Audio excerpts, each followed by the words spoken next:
Good morning and welcome to all. Thank you for joining us on Zoom, on Facebook Live, and for those who are watching this later on. Great to have you all with us for another session of Practical Parsha. This Practical Parsha actually focuses on Chanukah, as we are headed towards Chanukah coming up on Sunday night. We begin Chanukah, and we're going to focus on that. We all know the typical Jewish story, right? They tried to kill us. We won. Let's eat. That's the way Jewish celebrations work. But what's interesting is that Chanukah really isn't that. The Greeks, in fact, over Chanukah, did not intend to kill us. The Maccabees, who went out to war, the family of Kohanim that protected the Jewish community and went out to war, actually did not go out to war to preserve human life. It was different to many of the other festivals. What they went out to fight for was the war over the soul of Judaism, the neshama of the Judaism.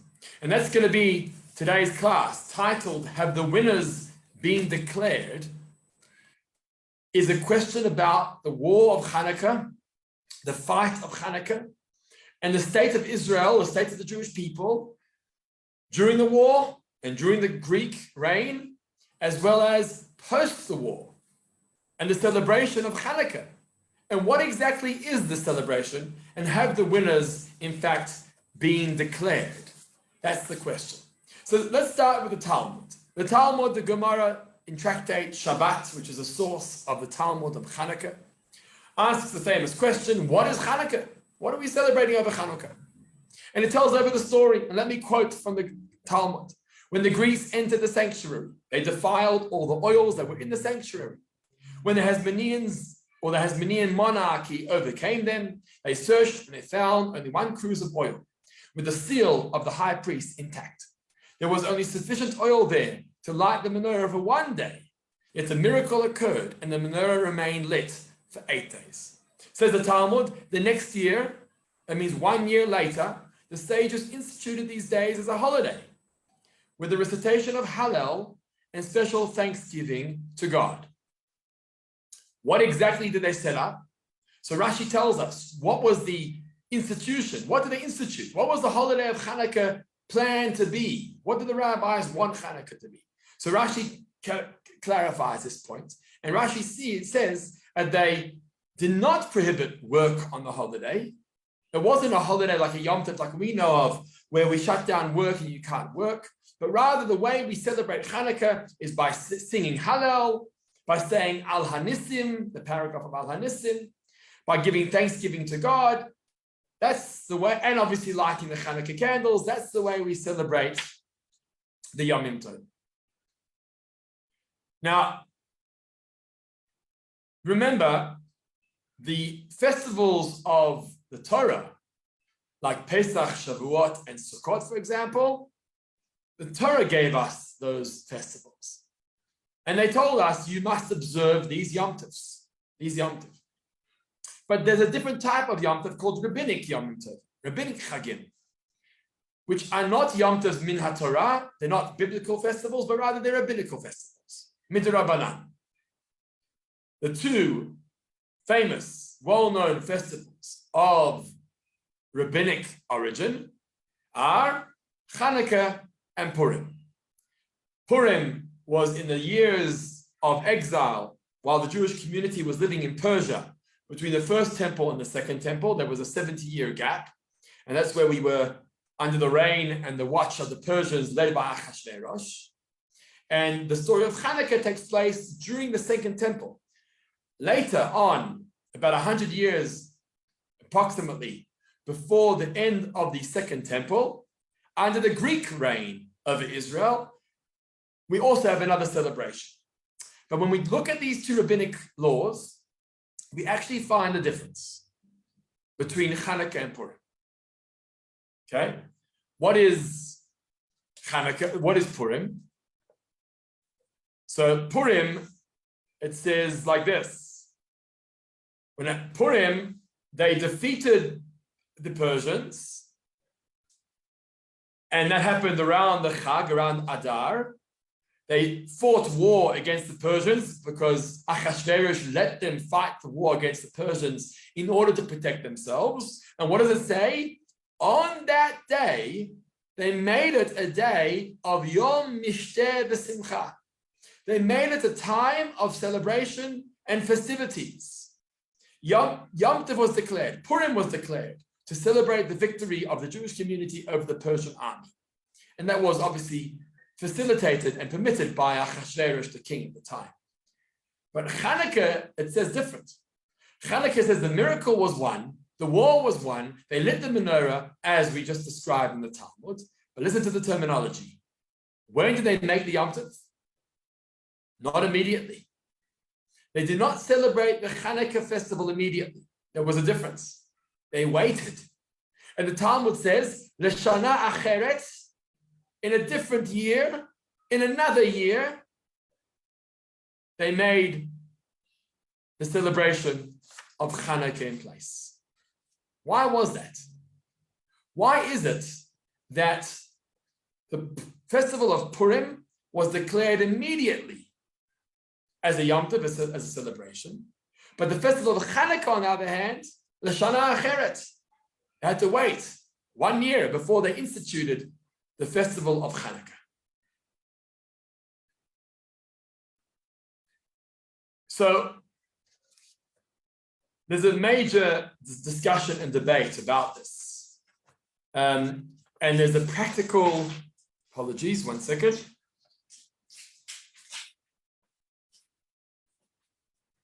Sorry about that. There's a practical halachic discussion on this topic of why they had to wait for the topic of Chanukah. But there's also a more esoteric reason of why they waited. Let me explain as follows. Practically speaking, on a halachic level, and we'll touch upon this briefly, and then we'll go into the spiritual reason. When the Torah gives us a Yom Tov, the Torah gives us a Yom Tov. There's no choice. The Torah says, Pesach, Shavuot, Sukkot, Rosh Hashanah, Yom Kippur. These are Jewish festivals, halachic festivals, Torah festivals, and we have to observe them as a Yom Tov. But when rabbinic law is given, it's different. The rabbinic law, the rabbis have to confirm that the community is capable of upholding the institution that they're trying to decree. When the rabbis put a law in place, they can't just dictate. They have to explore, is this practical for the community to actually uphold? And if the rule is not upheld and the general population cannot observe it, then often the institution or the decree of the rabbis will fall away because they'll realize that our institution was actually unfair or impractical for the community. Now, what happened in Purim? Purim was the first festival, right before Chanukah. Purim was in the 70-year gap of exile between the first temple and the second temple. What happened there? Esther comes along and they celebrated with joy and festivities and meals and Yom Tov. Okay? And it says it was a Yom Tov. Purim was instituted as a Yom Tov. Initially, like a Yom Tov of Pesach and Shavuot, no work, shut down. That's how they wanted Yom Tov in place. Interestingly, when Mordechai writes down the instruction, Mordechai documents the instruction of what's going to be Purim in the future, and Purim is going to be celebrated in the future like it is today, right? Purim is celebrated 2,000 years later, more than 2,000 years later, 2,500 years later, we're still celebrating Purim. What's interesting is when you look at the wording of Mordechai, you actually see that something's missing. There's no word of Yom Tov. So festivities is there, and a meal is there, and mishloach manot, and sending presents and gifts and charity and Purim as we do, but suddenly the word Yom Tov disappears. Where's the word Yom Tov? So the commentaries tell us, you know what happened? The Bnei Yisrael, the Jewish people, did not accept upon themselves a Yom Tov. They didn't shut down work. They did all the positive stuff. They had meals and celebration and gifts and tzedakah and charity. But the community did not adapt the Yom Tov part of Purim. And therefore, it didn't continue. Because when rabbis put in place certain decrees or institutions or customs, it's got to hold. And if it doesn't hold and it's not accepted by the majority of the community, it doesn't stick. And so Purim was instituted, but the Yom Tov detail of Purim wasn't instituted because that wasn't adapted. And that's why when it came to Chanukah, on a practical level, we'll get to the esoteric and spiritual insight in a moment. On a practical level, they could not institute Chanukah in the first year. Why? Because they already knew from Purim that the community doesn't necessarily accept new laws and new holidays and new festivals. They knew from Purim already that they can't just go ahead and declare a Yom Tov, because look what happened. The Jewish community around Purim time did not accept the Yom Tov part. They didn't shut down their shops and their technology and they had technology in those days, or their work or their cars or whatever else it may be. Right? They didn't accept it. Only after a year went by, they were more cautious, the rabbis at the time.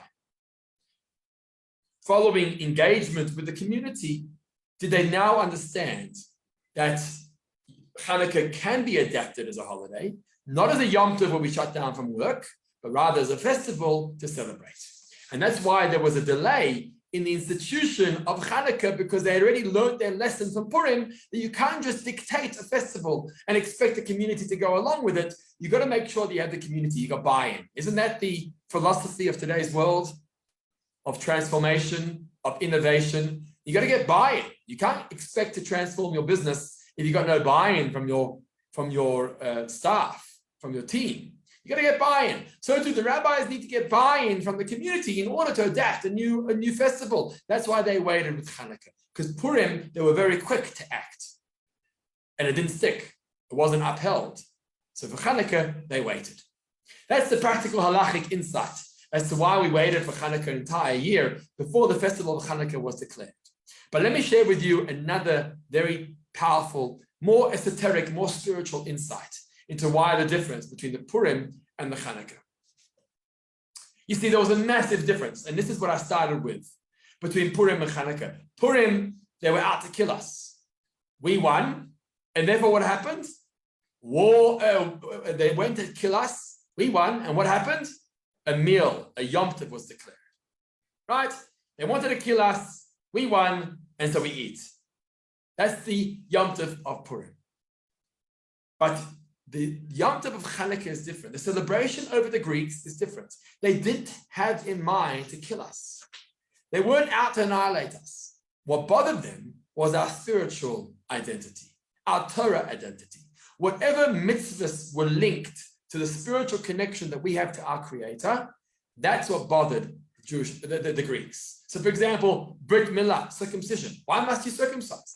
You want to circumcise for health reasons? Sure, go ahead and circumcise for health reasons. But you want to circumcise for spiritual reasons. You want to keep Shabbos, have a day off. Why do you have a day off? You want a day off because your week is hectic? Take a day off, no problem. But you want to keep Shabbos because there's a spiritual connection to God? No, that you can't do. The Greeks tried to rid us of our spiritual, godly connection to the divine, to godliness. It wasn't physical. It had nothing against the Jewish race. Different to our other enemies, like Amalek, which is Haman in the story of Purim, or like the Nazis, Yimach Shema.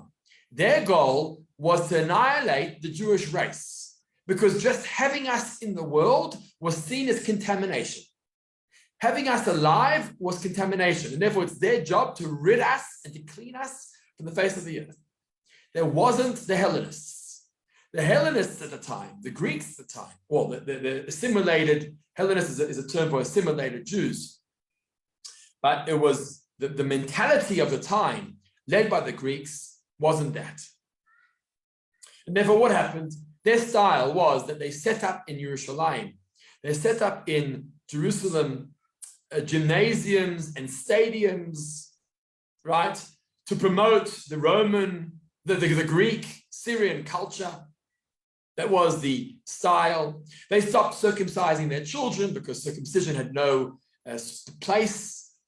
Even the Hellenists, even the Jews who adopted the Greek culture, stopped circumcising their children. They started adapting to the culture of the Greeks, losing interest in the spiritual, losing interest in the godly, stopping to keep Shabbos. As a different text that I have in front of me was saying, they set up gymnasiums, they wanted to educate the youth. We should be the same as the Goyim, the same as the Gentiles, the same as the Greeks. Why should we be any different? They eliminated God's commandments and replaced them with abominations. Instead of going to the temple and serving in the temple, they went to enjoy themselves in theaters and gymnasiums and to watch their Greek culture. Now that's a major difference. Why? Because when you're fighting a physical war and you overcome your enemy, you know immediately that you've won the war, right? Because they're out to kill you, you defend yourself. And the moment you defend yourself and you protect your life and you kill out the enemy or you defend yourself to the point that the enemy leaves, then you know you've won the war. And that's why the story of Purim is so obvious. When Haman came out to annihilate the Jewish people, and Haman was then hanged and killed, that was a sign of victory. They knew that they won the war. The only issue that the Jews had at the time of the Persians was that after Haman was killed and punished, as a result, it was punished. What was still left was the decree of Achashverosh to allow the army to kill the Jews. That was their problem. That Achashverosh had already signed off, or Haman had signed off on behalf of the king, and the army can go out and kill the nation. So that's how they had to protect themselves. They went out to war against the Persians. They fought back. They defeated the Persians. They protected their community. And so a Yom Tov was decreed. Because when it's a physical battle, you know that you've won the war. But comes to Chanukah, it's different. Because Chanukah wasn't a physical battle. It was a spiritual battle. They fought back against the Greeks to say, we want to live according to our culture. We want to serve God. We want to keep Shabbos. We want to have a Brit Milah. We want to serve in our temple. And so they went out and they fought the war. Now, as the title of the class, when was the winner declared? Was the winner declared? How do you know if you've won the war? The moment the Greeks leave your nation, leave your country, is that a sign of a victory? How do you know you've won the war? If they were there to damage you spiritually, then how would you know if you've won? Just because the enemy left, therefore you've won? What about the impression or the change of mindset among our youth and among our children? How do you know if you were victorious against the Greeks or not? How do you know if you maintained your sanctity of the community or not? Just because the Greeks have left physically, maybe emotionally or maybe culturally, they've remained in the country. Maybe our youth's minds have been so polluted by the Greeks that were there in the country that in fact you haven't won your war. And the spiritual contamination is still present. And so what happens? They take the jar of oil. The jar of oil is untouched. One jar of oil is untouched. So they light the menorah as part of the celebration. The menorah lasts for 8 days. By the way, just to pause for a moment, you could simply say that next year, why do we say next year for Chanukah? Because if the miracle was only the miracle of the oil, and this is why it's important to clarify this. If it was only the miracle of the oil, it makes sense why you wait a year before you declare a Yom Tov. Because only after you realize that the oil lit for 8 days, do you realize that there was a Yom Tov in place. So once the menorah lit for 8 days, you then schedule a Yom Tov for next year, Chanukah. But the truth is, as we've explained, it's not just the festival of the menorah that celebrates this victory. We won a war against the Greeks, and yet we did not declare a Yom Tov yet. So we light the menorah. The menorah lasts for 8 days, but there's still something missing. And that is, did the community buy into this? Did the community celebrate this victory? Was it just maybe the Hasmoneans, the Hashmonaim? Maybe they just celebrated. What about the community? Did the community actually celebrate the victory here? Are they spiritually with us? Are they spiritually on board? Do they still connect themselves to God? Do they break away from the arms and the reach of the Greeks? That takes time. Spiritual influence, spiritual education, spiritual victory takes time. It doesn't just happen because the enemy left. And that's why the Gemara, the Talmud says that Chanukah was so different. Because the winner, or the victorious one, the winner, hasn't been declared until a whole year later. The Shana Ha'acheret, as the Gemara says, in 1 year's time, it took them a year to assess. Was the light really bright? Was the light of the menorah really powerful? Is the community now safe? Did we protect ourselves from the spiritual or contamination of the Greeks? And a year later is when they declared the holiday of Chanukah, because they saw that the community bought in. They saw that the community actually accepted this journey and actually freed themselves of the reach of the Greeks. So just to explain briefly and to highlight again, we said a practical reason. A practical reason why they waited was because Purim's institution of a Yom Tov wasn't successful. The community adapted the festivities, the Mishloach Manot, the Megillah reading, the Matanot Le'Evyonim, and the money to the poor, that they adapted, but the Yom Tov aspect of shutting down all work, they did not adapt. They did not take it on. And therefore, the rabbis hesitated when it came to Chanukah, and they waited a whole year to see what exactly would the community take on for a festival of Chanukah. That's the practical halachic background of why for Chanukah they waited. But we shared, based on Hasidic teachings, another insight of why they waited. And that was the difference between Chanukah and Purim. Purim being a physical victory, Chanukah being a spiritual victory. When it's a physical victory, that you know straight away. That you know straight away that you've won the war. When it comes to a spiritual victory, that takes time. It takes time. And because it takes time, we're sensitive to that fact. And we've got to wait out. We've got to wait out to see that everybody's on board spiritually to celebrate this.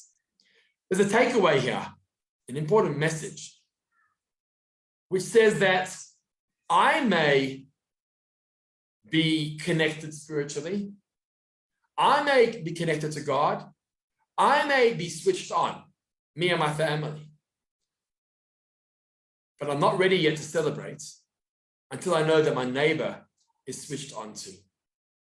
Is my neighbor switched on? If my neighbor's not switched on yet, then maybe I need to wait. Maybe I need to get his or her buy-in to the spiritual journey, to the Jewish journey. Maybe I'm not ready yet. Just like in the story of Chanukah, they waited out to see if the community has brought in to this victory or not. So perhaps we too need to be sensitive to the needs of others.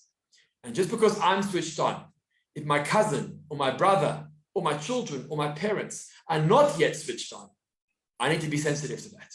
And I can't fully celebrate my Judaism until I know that I've got them on board, until I know that they're celebrating together with me and they're joining me on this journey. It's such an important detail here. Sensitivity towards the other, sensitivity towards the people, taking people on a journey, getting buy-in from the nation, from the people, from the family, from the community, so that they too feel part of this experience. And that's why the Shana Ha'acheret, we'll wait it out. We'll still wait an entire year until we get to Chanukah, until we're able to declare the true winners and to have the celebration of Chanukah. Thank you all for joining us this morning for another session of Practical Parsha. This time it's themed on Chanukah. I hope that message resonates with you and we're able to celebrate the festival of Chanukah.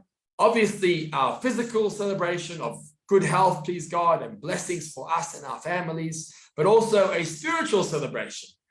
Switching on spiritually, switching on and focusing on and connecting to God, to the mitzvot, to the spiritual journey that we're all on, and hopefully encouraging our family and our friends to join us in that spiritual journey too. Those of you that are on Zoom, stick around for just a moment. To the rest of you on Facebook Live, and to those who are watching this later, have a wonderful day. Please God, we'll be back here next Wednesday, 10 o'clock for another session of Practical Parsha.